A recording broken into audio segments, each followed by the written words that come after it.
Hey guys, day 3 of me trying to send a video. I have to say one of my favorite things has been when you guys have sent me notes. Love it. I love hearing what you guys are doing. You know what I would really love is a picture. So if you're doing some homework or reading or playing, I would love to see a picture of what you're doing. Maybe I'll send you a picture of some of the things that I'm doing.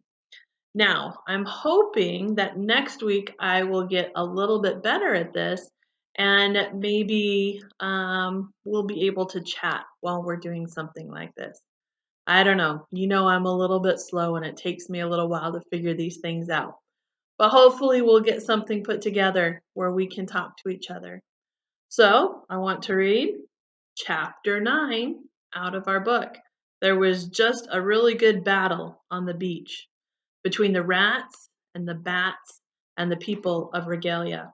So let's see what's going to happen in chapter 9. Gregor watched the water flash under his eyes as he clung to the bat. For a moment, he felt relieved to have escaped the rats, but the fear of hurtling through the air on a wounded bat quickly overcame him. Boots had her arms clasped so tightly around his neck that he could barely breathe, let alone speak. And what would he have to say to Meredith anyway? Wow, really sorry about that whole thing back there on the beach. He had no idea, of course, about the rats. But hadn't the Underlanders tried to warn him? No, they had spoken of danger, but no one had specifically mentioned rats except the cockroaches. Rat bad, one had said.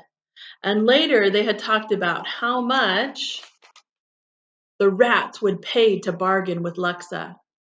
He and Boots could have been sold to the rats. And then what? He felt nauseous and shut his eyes to block out the churning water. The image of the carnage on the beach filled his head, and he decided the view of the water was better. It turned to blackness as the light from the fire diminished. When light flickered off the waves again, he knew they were nearing Regalia. A group of Underlanders waited on the clock.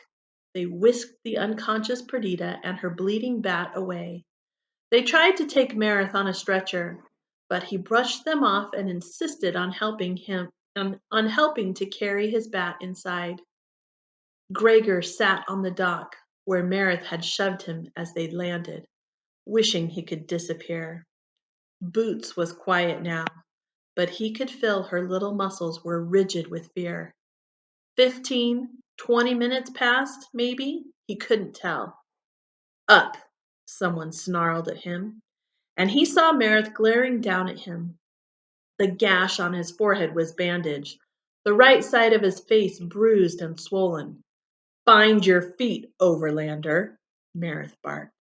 He had actually thought this guy was shy a few hours ago.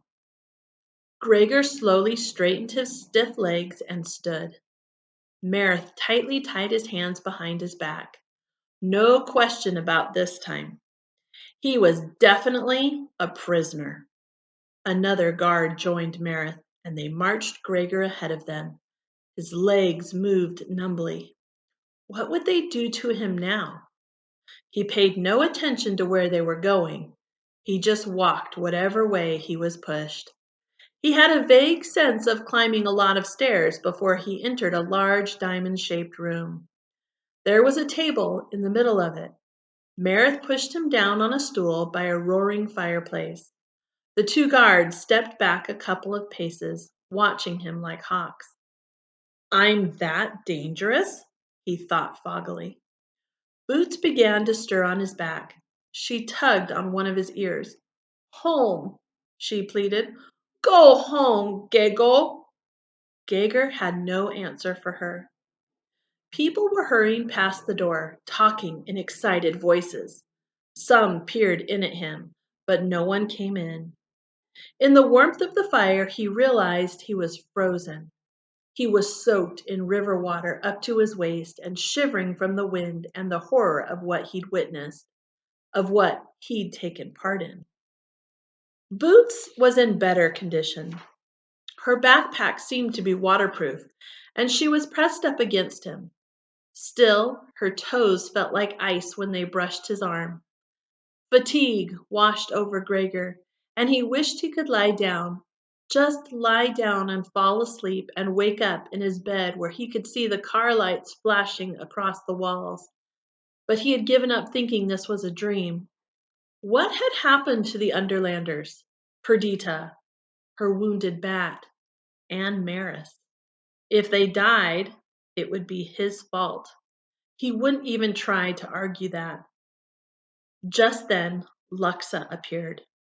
Burning white with fury, she crossed the room and struck him on the face. His head snapped to the side, and Boots let out a cry. "No hitting!" she squeaked. "No, no, no hitting!" She shook her tiny index finger at Luxa. Hitting was absolutely forbidden in Gregor's house, and it had only taken Boots a few timeouts to realize it. Apparently, it wasn't acceptable among the Underlanders either, because Gregor heard Vicus's voice ring out sharply from the doorway. "Luxa!" Looking like she'd love to slap him again, Luxa stalked to the mantel and glared into the fire. "For shame, Luxa," Vicus said, crossing to her. She turned on him, spitting venom. "2 flyers are down, and we cannot awaken Perdita because the Overlander must escape?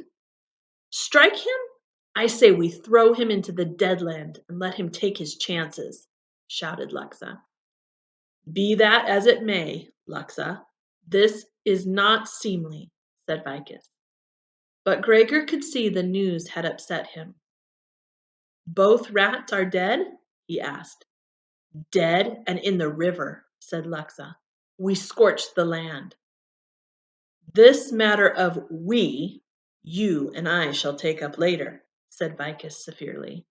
"The council is not pleased." "I care not what pleases the council," muttered Luxa, but she avoided Vicus's gaze. So she wasn't supposed to be there, thought Gregor. She's in trouble too. He wished he could enjoy the moment, but he was too racked with worry, guilt, and exhaustion to care. Besides, Luxa had saved his life taking out Shed. He owed her one, he guessed. But he was still stinging from the slap, so he didn't bring it up. "No hitting," said Boots again, and Vicus turned to them. Like Luxa, Gregor was unable to meet his eyes. "What did the Overlander, Luxa? Fight or flee?" asked Vicus. "Henry says he fought," Luxa admitted grudgingly, "but without skill or knowledge of weapons." Gregor felt like saying, "Hey, all I had was a stupid torch.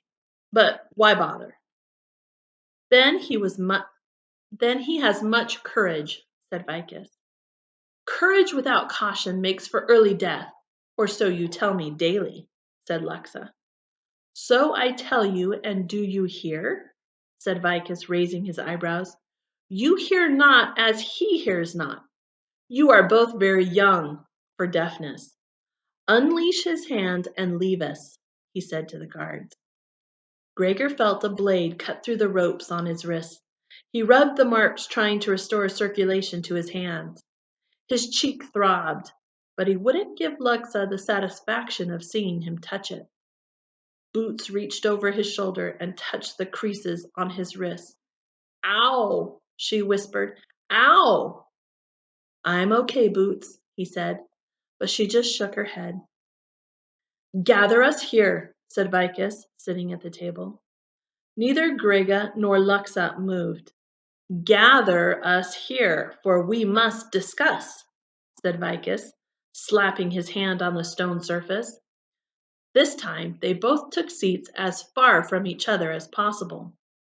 Gregor pulled Boots up over his head and out of the backpack. She settled on his lap, wrapping Gregor's arms tightly around her and looking at Vicus and Luxa with large, solemn eyes. "I guess after tonight's Boots won't think the whole world is her friend," thought Gregor. She had to find out sometime, but it still made him sad. Vicus began, Gregor the Overlander, there is much you do not understand. You do not speak, but your face speaks for you. You are worried. You are angered. You believe you were right to flee those who kept you against your will, but feel sorely that we have suffered in your saving. We told you not of the rats, yet Luxa blames you for our losses. We seemed to be your enemy, and yet we gave you time. Gregor didn't answer. He thought that pretty much summed things up, except for the fact that Luxa had hit him. Vicus read his mind. Luxa should not have struck you, but your fight invited horrible death to those she loved. This is greatly felt by her, as both her parents were killed by rats. Luxa gasped. That is not his affair. She looked so distressed that Gregor almost objected as well. Whatever she'd done to him, this wasn't his business.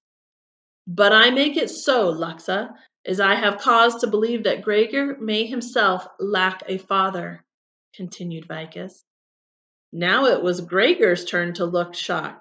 How do you know that? I do not know for sure, I only guess. Tell me, Gregor the Overlander, recognize you this? Vicus reached in his cloak and pulled something out. It was a metal ring. Several keys dangled from it, but it was the roughly braided loop of red, black, and blue leather that made Gregor's heart stop. He had woven it himself during craft class at the very same summer camp that Lizzie was at now. You can make 3 things, a bracelet, a bookmark, or a keychain. Gregor had picked the keychain. His father never went anywhere without it.